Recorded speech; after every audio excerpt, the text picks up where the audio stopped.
উসমান রাদিয়াল্লাহু আনহু সবচেয়ে ধনী ছিলেন না? কেন জানেন? কেন? এটা কি জানেন কেন ধনী ছিলেন?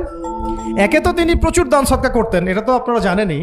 আরেকটা জিনিস অনেকে জানে না, তিনি উটের পিঠে বসেছিলেন, কিছু একটা খাচ্ছিলেন, এই দুই একটা দানা পড়ে গেছে নিচে, উটের পিঠ থেকে নেমেছেন, নেমে সেই দানা উঠিয়েছেন, পরিষ্কার করেছেন, ধুয়েছেন, আবার খেয়েছেন। তার এই দুই চারটা দানার কোনো কিন্তু মানে পরোয়া না করলেও চলে, তার প্রচুর অর্থ সম্পদ আছে। এত অর্থ সম্পদ যে তাবুক যুদ্ধের দিন 30,000 সেনাবাহিনীর দায়িত্ব নিয়েছেন। 30,000 সেনাবাহিনীর দায়িত্ব নিয়েছেন। সেনাবাহিনী যাবে, থাকবে, খাবে, তাঁবু টাঙাবে, সব দায়িত্ব তার। 30,000 সেনাবাহিনীর দায়িত্ব নেওয়া কি চারটাখানি কথা?